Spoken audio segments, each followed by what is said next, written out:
Well, good afternoon, everybody. I hope you're all having a terrific day and welcome again to the Business Spotlight series. I'm Todd Rodden. I'm your host today. I'm a certified business and executive coach. I own Aspire Action Coach based in the Dayton, Ohio area. And today, honored to have Steve Stratton here with us. Steve is the founder of NetX IT Solutions. Provide a full suite of managed services, IT solutions for businesses across many different industries. So he's going to share with us his story of being an entrepreneur and starting up the business over 18 years ago. If this is your first time joining us on the Spotlight, I encourage you to like and share what you hear from us here today, and also to check us out on the YouTube channel. You can see some of the other messages from other business leaders, really from across the globe. So, Steve, we're thrilled to have you here, learn more about your journey. So take a minute, introduce yourself, and tell us a little bit more about NetX. Todd, thank you. Steve Stratton, NetX IT Solutions. We are, as you noted, a full managed service provider. Managed services are basically cybersecurity solutions for small to medium-sized businesses. We support businesses all over Dayton, Cincinnati, Columbus.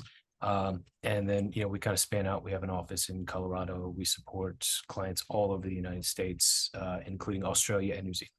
So we get around a little bit. We have some fun, and we take cybersecurity seriously. And if anybody out there needs help, that's what we're here for.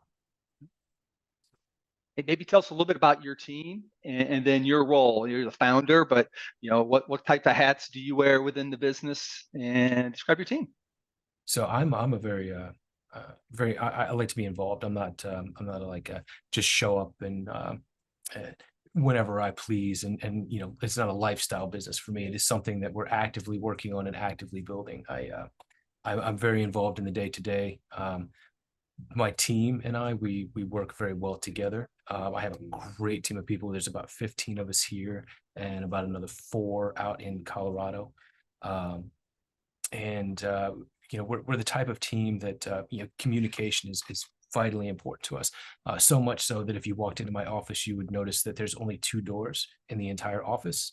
And we cut a couple of big holes in the wall just so communication can flow freely throughout the office. And well, it does get a little tumultuous sometimes. It does work. Everybody agrees it does work very well for keeping us all in tune and in touch with what's going on. So tell us a little bit how you got started. Okay, so 2005-ish, I was kind of bouncing around job to job. I wound up working for a friend of a friend who owned. He was an IT guy. Back then, it wasn't managed service providers. They were just IT guys. They were nerds, right? That's what we were. And he's like, hey, listen, I need some help. We're really behind on some things. Would you like to come in and kind of check it out and see what we do and help us out? And I said, absolutely, I'll give it a shot. And I fell in love with it. It was the first job I ever had that I did not get bored. And so I decided it was what I wanted to do too. I moved to Dayton, Ohio, decided to go to college at Sinclair. And at the same time, just because that's my personality, I decided to try and start a company at the same time, not really knowing what that meant, never being involved in running a company or anything, just or even taking any classes. I just decided to wing it and see what happened. So started the company, started going to school, found out pretty quickly that I needed to learn faster than school could teach me. Kept going to school, but kept learning and just kept building from there. In about 2008, because the world was different back then, I had to open up a brick and mortar because people didn't take PO boxes and remote work seriously. So we opened up our first home user repair store, supporting businesses as well, but not really sure back then. LAN gaming was big, so we had like a LAN center and we repaired computers. And over the course of the last 15 years, we just we moved from 1 store to 2 stores, and then we decided that the home user model was not where we wanted to be, and B2B was where our passion lied in cybersecurity and managed services. So we shut down the stores and focused solely on B2B and growing the cybersecurity side of the business now. Are there certain industry verticals that you're focused in on? I mean, who are your primary B2B customers? my marketer loves to tell me that I need to find a niche and that we need to market specifically to that niche because it would be the best thing to do. And I let her do whatever she wants. But I will tell you right now, anybody that has a computer that decides that they want to take cybersecurity seriously and keep themselves protected and keep their client, patient, data protected, we will help them. I don't care if it's one computer or if it's 300. We will help you. Kind of building on that, what's the one thing you wish more people knew about your business? That there are about 7 different avenues that bad actors come at businesses. And it's not just I need this one thing or I need this one thing. Talking to a cybersecurity expert or a managed service provider, whether it be me or somebody else, talk to them and make sure that you can get a grasp on all of the different ways that the world is coming at you and how to protect yourself. And that we offer solutions, whether it be huge or even small, and in all aspects, cost effective compared to an actual breach. That is what I would like everybody to know, is that it doesn't have to break the bank. It doesn't have to be, costly. It can just be simple, basic, and, protection. What do you think they should start with that then? In today's day and age, Yeah. seriously, education on phishing. A few years ago, I would say it would have been ransomware, anti-malware, EDR, antivirus, stuff like that.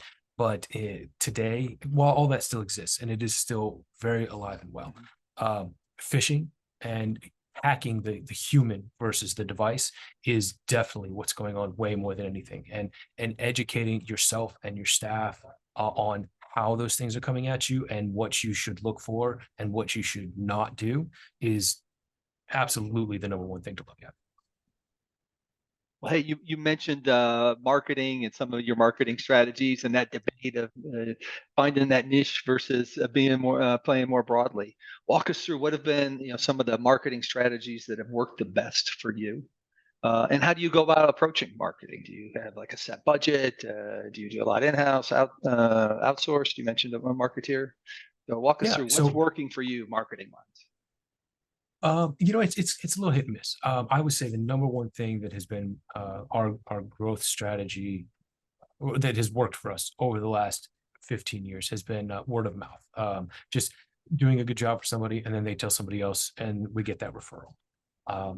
It's been about the last 2 years that we've actually had an in-house marketer. And on top of that, we've done a couple of mergers and acquisitions. The MSP industry is growing mostly by organic growth or mergers and acquisitions. And mergers and acquisitions is just a faster way to grow. So we've taken the dual approach there. We've bought a book of business and bought 2 other companies over the last few years, and we're doing the organic growth. So the mergers and acquisitions is an easy way to grow.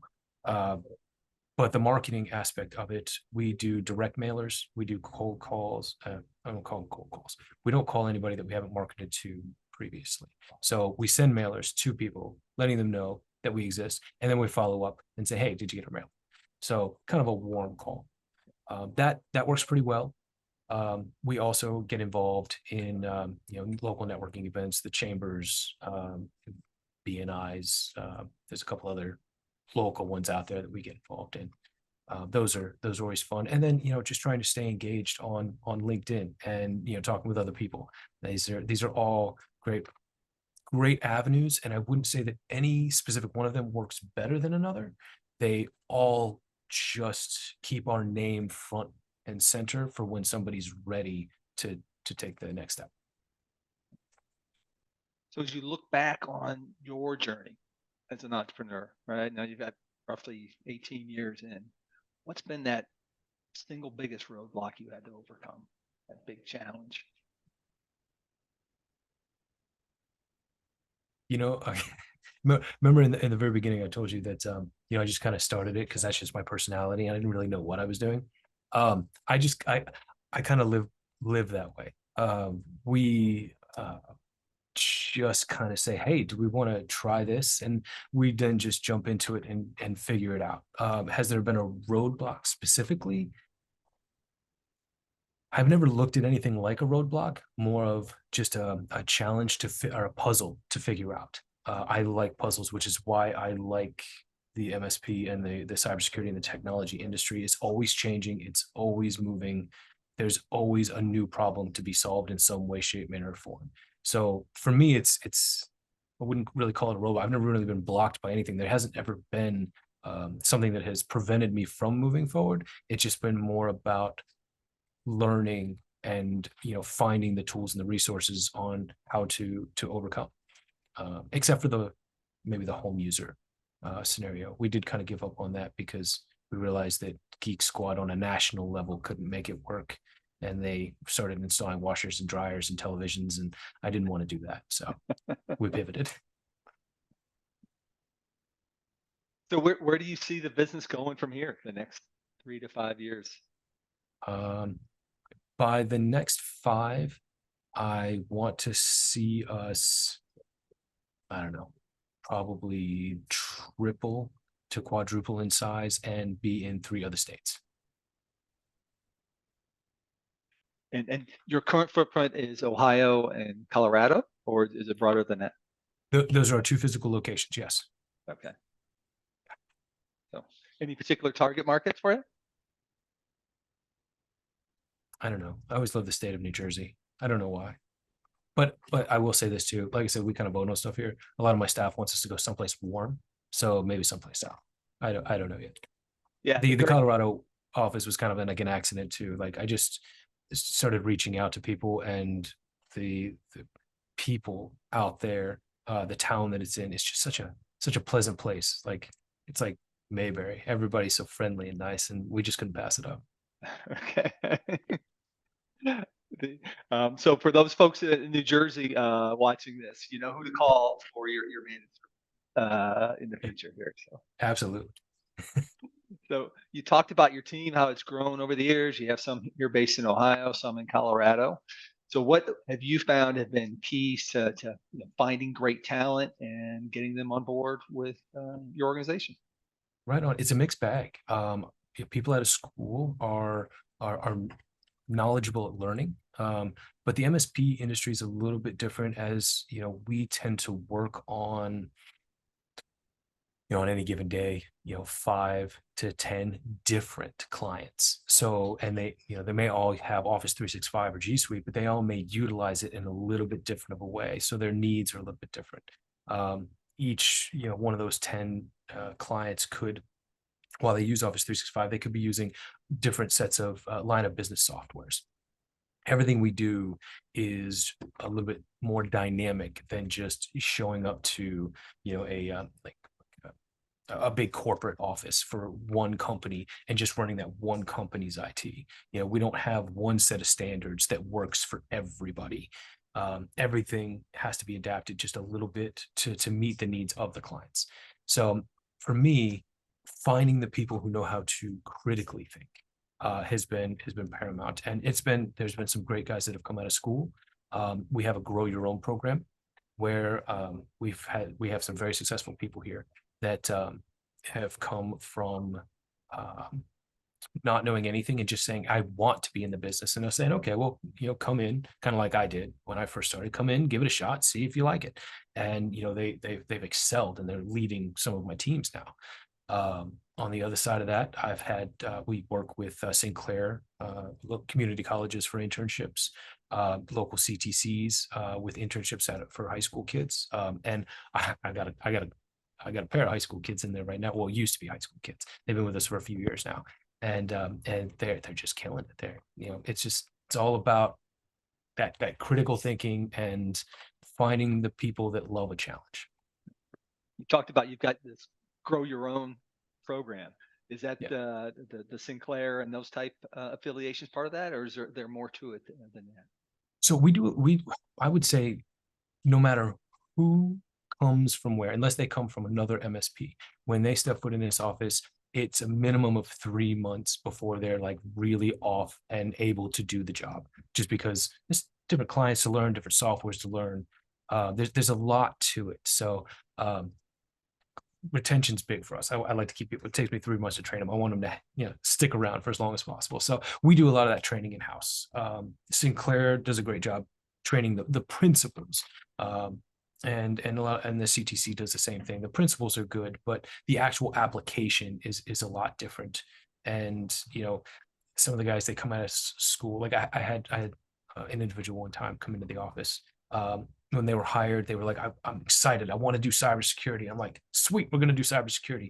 And, within the first week or two, we just had them resetting some passwords and, making sure MFA was turned on and things like that. And they were like, this isn't what I wanted to do. I want to do cybersecurity. I'm like, well, where do you think it starts? Cybersecurity is not, you sitting behind, a DOS prompt and waiting for the Russians to come in and then, sending off commands. That's like not really what happens. So it's fun. It all varies.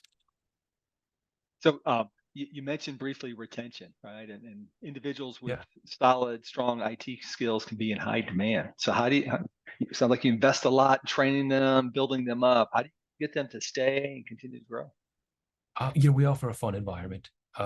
We around the open communication in the office is great. We offer all sorts of different perks. We do company outings. We do trips. Now that we have an office in another state, we actually are rotating staff members out there to just kind of work remotely from the mountains. So we try and do different things to. It's not all about dollars all the time. Sometimes it's about just feeling comfortable and being in an environment where you feel like you can learn and grow. So as you look back now on your journey, and you talked about you don't like to view them as roadblocks, as puzzles, Yeah. to solve. What's the one piece of advice you'd give other business owners? We have a lot of folks who watch these who are kind of newer in their journey. What's the one bit of advice you'd give yourself or them as you were starting over? If I was starting over, Yeah. work for somebody else. No, I'm kidding. I'm kidding. No, if be ready. You know what? This running your own business isn't something where I have a lot of friends that tell me, hey, oh, you run your own business. You can take off and do whatever you want to do whenever you want to do it. And I was like, I could technically, but I'm the end all be all and responsibility around here. So I'm here in the morning. I'm the first cup of coffee is coffee pot's going because I start making it, and as we're all headed out the door at the end of the day, I'm there walking out the door with them. I set the example. I set the tone, and do in your own business what you're good at. If you're not good at something, hire somebody else to do it. That is very sound advice. Too many folks try to cover things that really aren't their strengths, and Yeah. it holds them back In from the doing beginning, what they really could do to set the business to the next level. yeah. Sometimes in the beginning, when it's just you and you're starting off, you have to do the things. You have to do the things, right? Because there's nobody else to do them. But as you grow, make those things the first positions you fill, because it takes a lot of stress off of you and helps you get further faster. So as you look ahead, what's the one puzzle piece you're trying to figure out now? Right? I gave you a magic wand, and you could weigh that on one issue or one area of the business only. What would that? Okay, so fair enough. So what I'm currently working on now is some different processes and procedures. Like we have our local core process and procedures down, but the last acquisition that we did, the incoming services that we were onboarding from the other company that we acquired were way different than ours, and we didn't have the processes to convert them. So as I'm muddling my way through that, we're creating those processes, because the cybersecurity stuff we've got pretty solidly, but adapting what other business owners have done into what we do and how to convert without losing clients, and how to talk to people and tell them, hey, listen, it's all going to be okay. We're going to move you to this, and this is why, is a different type of problem. Yeah. Another great point there, Steve, because lots of business owners see that early on. You try to customize. You're trying to solve for all the different clients. You want as much business in as you can get, but as you get larger and larger, you really need to get those systems in place so things are done, consistently the same way. You're more efficient and effective of it. Otherwise, it really limits your ability to scale, and it drives Yeah, your you're people not kidding. nuts. Yes, it does. So, I've noticed that. I could tell when my guys are starting to get burnt out. And like I said, the open communication that we have here is really good for that. Like I can tell, and they'll relay it to me sometimes, and then I know, okay, we've got to shift something, and that is important because turnover is also, it's a setback every time. Every time you got to train somebody new, it takes you back a step and it prevents you from getting where you're going for faster. So before I touch on the last question for us today, what's the best way for folks to connect with you and to follow what's happening with NetX? Well, our website's a great one. netxonline.net is a great way. We are also on Facebook and LinkedIn, although I think we're a little bit more active on LinkedIn for the B2B aspect of it. And other than that, I mean, through the website, I'm fairly certain you can get a hold of me directly if you need anything. Although I really do, we have a great staff here that will help anybody with anything. I think one of my guys even ordered a pizza for somebody once. It was just because we like to help. But so yeah, that the website and LinkedIn would probably be the best ways to get a hold of us. Okay. All right. Hey, thank you for sharing that. Again, encourage folks to follow what's going on in the future with Steve and the team. So, final question: what is most inspiring to you today?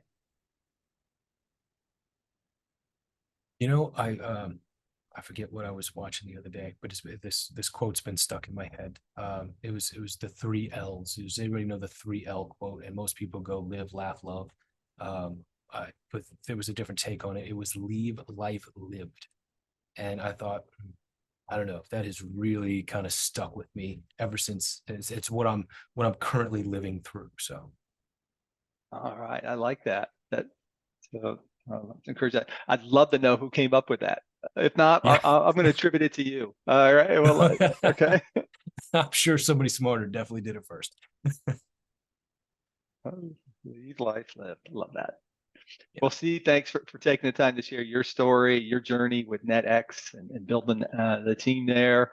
No doubt you got lots of growth coming down the road for you and the team as well. So to our viewers today, again, thank you for joining us. And again, encourage you to like and share and go ahead and hit the subscribe button on the Business Spotlight series so you can receive more messages like you received here from Steve today.